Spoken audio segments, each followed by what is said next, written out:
On April 9th, 2019, Ironhide announced its next installment in the Kingdom Rush franchise, but this one wasn't going to be a video game. Oh no, Kingdom Rush Rift in Time was to be a cooperative board game where you and your friends fight off monsters and defend the kingdom. And the Kickstarter for this game blew past all of their stretch goals, earning over $1 million. Quite a success. And a few weeks ago I spotted this at a Games by James and decided I better pick that up. You can buy the base game for about $50. But is that worth it for the average Kingdom Rush player?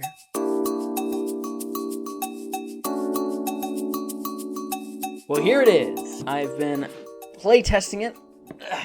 It's substantial. I've been playtesting it and trying out different modes for the past couple weeks. When we first opened this box, we were completely overwhelmed by just like the amount of pieces and these extensive game manuals. Our first time playing was not a smooth experience at all. This is basically my first foray into like big, complex tabletop games. And I've played stuff like Betrayal of the House on the Hill or The Hill on the however you say that game. Or like Risk. I don't know. I mean, don't get me wrong, like seeing this big game with all these different game pieces, all these heroes, this big map where you can do all these different things, kind of seems really exciting to me. It's fun to uncover all the things the game has to offer and see all the challenges you'll have to overcome. So, while our first play session was a bit of a bust, I was excited and ready to keep going. Okay, let's get down to brass tacks. How do you play? Like I said before, the game is pretty complex, so we're absolutely not going to go over everything. I'll just kind of give an overview just so you can see what it's like to play the game. You work together with your friends, placing towers and controlling heroes to kill enemy horde trays. At the start of the game, you set up the scenario you're running. Each scenario determines what the map looks like, where each player can put their tower cards, and what enemies you'll be facing. Then you start the round sequence until you've completed the scenario or lost all your lives. Before we talk about that, I think I'm just going to try to kind of set up a little bit of a situation here so you can see what I'm talking about here.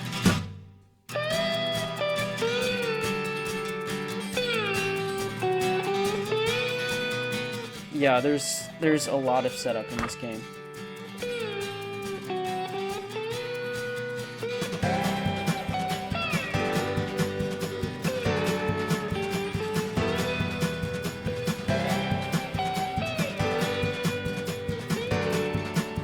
Okay.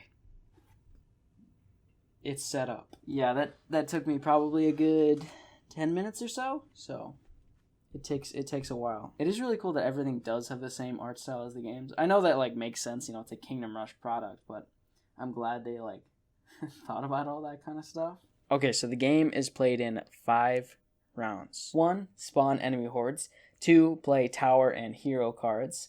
3, destroy enemy hordes. 4, advance enemy hordes. And 5, purchase new towers. The first step is spawning enemies. You take one of the horde cards and slap it down on the map, all according to the scenario. You can have just one horde stack, or you could have multiple lanes that enemies come down, just like the game. And just like the game, different enemies have different abilities and defenses that you have to worry about. The second step is playing tower and hero cards. This is essentially where you take your turn. You can place your tower cards on the map pointing at the horde trays to kill some of the enemies, or upgrade them so you can have more powerful cards next round. You also get to activate your hero and run around the map and deal more damage. This step in the game is really where you get into the nitty-gritty. This is a very broad overview, so we're not going to get into that. The third step, destroy enemy hordes, is pretty much what it says it is. You remove the defeated trays. Check the back of the card though, because you probably got a diamond reward for killing the enemies. The fourth step is also pretty simple. Each tray still uncovered on the map moves forward along the path and towards your precious kingdom. And finally, the fifth step is to use your diamonds to purchase more towers. So in this game, there's no coins like in the video game. You just get these little diamonds, and then you can spend them to purchase level 1 or level 2 towers. And all the towers are just like in the game too, which is pretty cool. And another thing that's not like the game is after you play them for each round, you just pick them back up and they go right back in your hand. So you can kind of shuffle around wherever you want the towers every time. And from there, in the turn sequence, you just kind of go back to the top and go until you've completed the scenario or, lose your lives. So that's generally how you play the game. Of course, it does get much deeper than that. But I was talking to one of my friends who I taught the game to, and they said that it's pretty easy to catch on to it just after you play a couple rounds. And everyone works together too, so you're just going to help your friends out. So, what do I think of this game? Well, it's fun. It's really fun. But there are definitely some drawbacks, for sure. For some reason, every time I've played the first level, It's just been extremely difficult. I still can't reliably beat it. There is zero level of forgiveness for new players. I lost. Honestly, just skip the level. If you get hung up on the first one, just don't worry about it and just move on to the second one. And if you ask me, the game gets a lot more fun as you keep playing. You unlock more heroes, you get to use the further tower upgrades. The maps get more interesting. It's just more fun as you go along. There's also boss levels later, which are super cool. They mix up the whole game, so those are super fun to play. I think it's the third level in where you have this sort of boss fight, but it's also like this escort mission where you have to get the Lilith boss to one of the enemy spawns, and if you do it, then you unlock the character as a hero, which is super cool. The game is super heavy on strategy. There's just so many different ways to play and things you can do to maximize your impact each round. I was talking to my friend who said it doesn't seem like there's that much replayability in the game, just because there's no luck involved. He basically said if you're good at playing the strategy, you can win every time. While that might be true, I don't think I necessarily agree with him. The levels can be drastically different from one another as you work through the game, so they each require different strategies to beat. And then what he said about replayability, I just think about the regular Kingdom Rush games. Yeah, I can reliably beat each stage in the game, but it still has this level of replayability because it's fun to try out other heroes and other strategies. You give yourself personal challenges to stretch your mind to come up with fun, unique solutions to the problem. And you can do the same thing in this game here. Also, I think in the scenario book, each level has like Iron Fist challenges you can play too. So that's cool. Now, what he said about how there's basically no element of luck, that's very true. Sure, some enemy cards might be slightly different, but generally every time you play the level, the enemies are going to be coming out the same way. But that also means if you lose the game, that's on you, dude. With no luck involved, the outcome entirely depends on you and your friends and the decisions you make, which is kind of honestly the way it should be in a strategy game. Okay, one of the main drawbacks of the game, and this just gets me, this just kills me, is how long it takes to set up. You have to place the terrain tiles, then the transparent color cards, then you have to set up the enemy decks, then you gotta organize your towers and your health and your diamond. There's just so much to do. If you go to a hard level where you have to keep replaying it and keep replaying it, you just have to set it up every time, and it just kills the momentum. It's a pretty minor nitpick.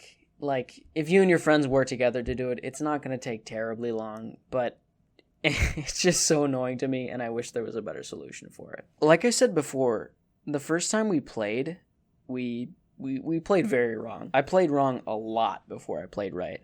Learning Rift in Time wasn't really a walk in the park. However, I do realize that it's probably a lot easier than other complex tabletop board games out there. So just power through the learning stage because there's a pretty fun game behind it. So I got this game on sale for $46. And do I think it's worth it? Yeah.